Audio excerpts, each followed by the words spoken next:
How's it going, everybody? Thank you very much for watching. I'm Orlando Ruiz Jr. Welcome to another classic movie review. So, this is a film that came out back in 1932, a classic black and white film that was directed by Ernest B. Schoedsack, stars Joel McCrea in the role of Bob, a big game hunter, professional hunter. You have Wray as Eve. You have Robert Armstrong in the role of Martin, who plays the brother of the Eve character. And as the antagonist of the film, you have Leslie Banks in the role of Count Zaroff. The movie is The Most Dangerous Game. This is a movie that has had many different versions in terms of the story being told throughout the years. One of the most recent ones being the film that came out in 2021, The Hunt, I believe. And back in the day, I remember even seeing an episode of The Incredible Hulk where David Banner is brought to an island by someone who befriends him, who really just brings him there just to hunt him for sport. And it's that classic story everyone has seen. Even there was a Van Damme movie that came out back in '93, directed by John Woo, A Hard Target, that is loosely based on this short story.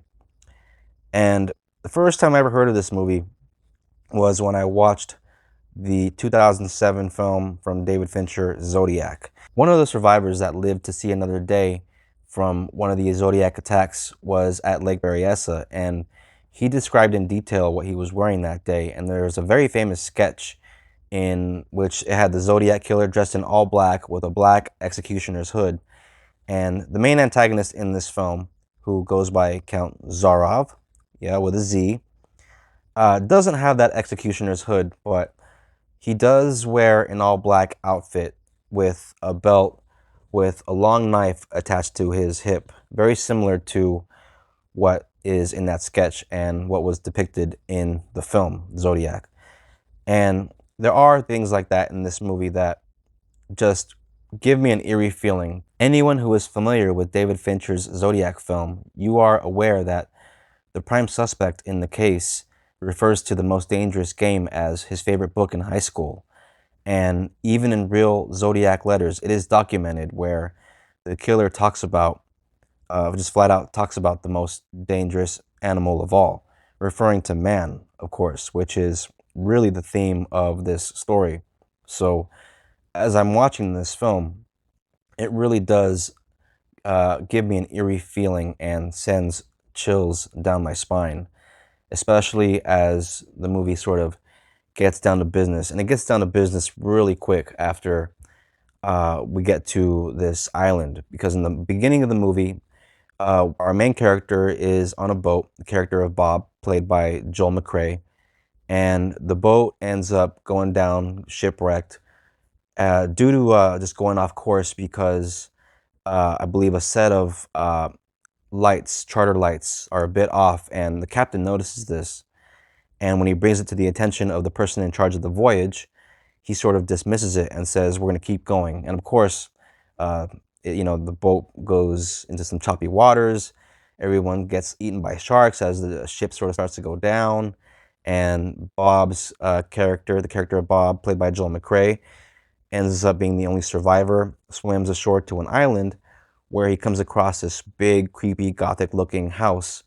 And once he goes inside, he meets Count Zaroff. And Count Zaroff is very cordial with him, very inviting, very friendly at first, sort of invites him to spend the night, gives him a room, change of clothes. And at first, it seems like everything's okay. But very quickly, the main character, Bob, starts to realize that there is a lot more to Count Zaroff. And he sees there are two other people there. Fay Wray plays Eve, and Robert Armstrong plays Martin, their brother and sister. And everything is sort of looking like a little party at first, with all of them hanging out by this big fire.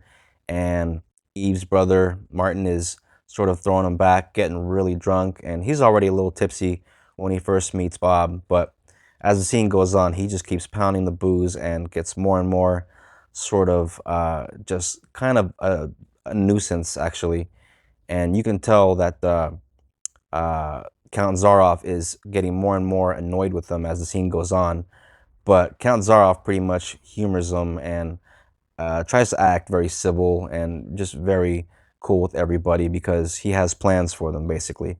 In this very scene, Count Zaroff ends up at the piano, decides he's going to entertain everybody, and it's while he's playing the piano that Eve sort of sits next to Bob by a window, sort of in a corner. They're at a distance from Count Zaroff and her brother, and so she's trying to whisper to him what's really going on.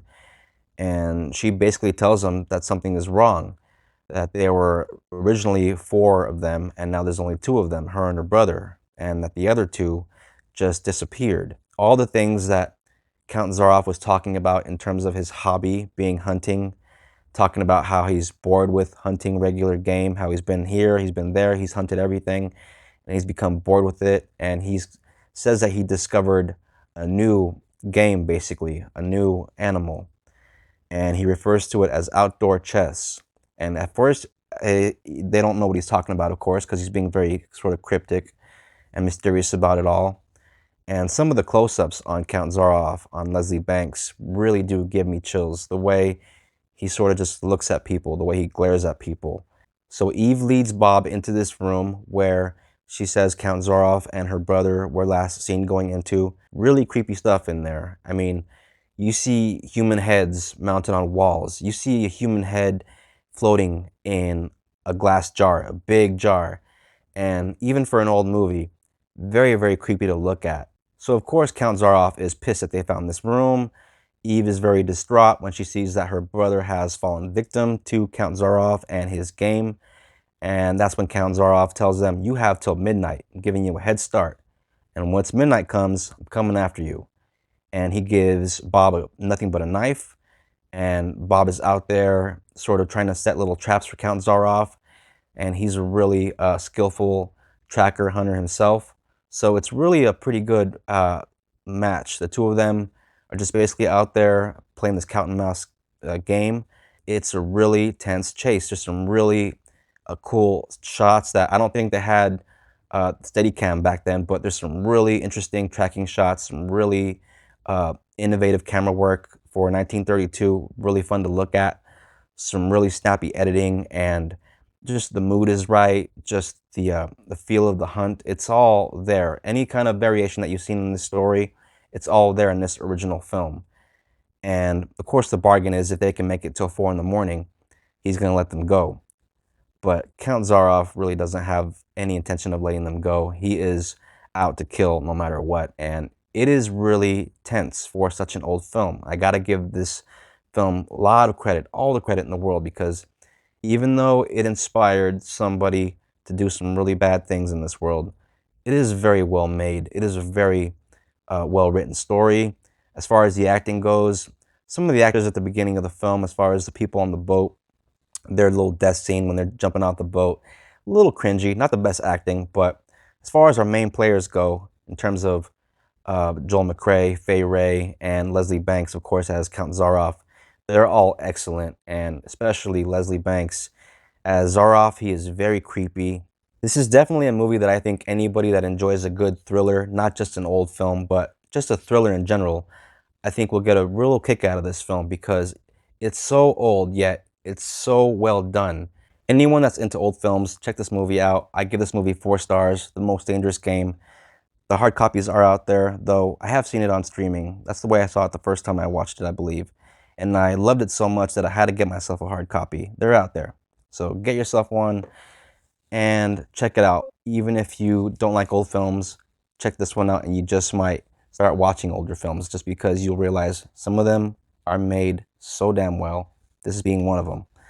But thank you very much for watching this classic movie review, and please look out for more. If you're into this kind of thing, please share, comment, subscribe, hit the bell for notifications, and look out for more classic movie reviews. Till next time, take care of each other.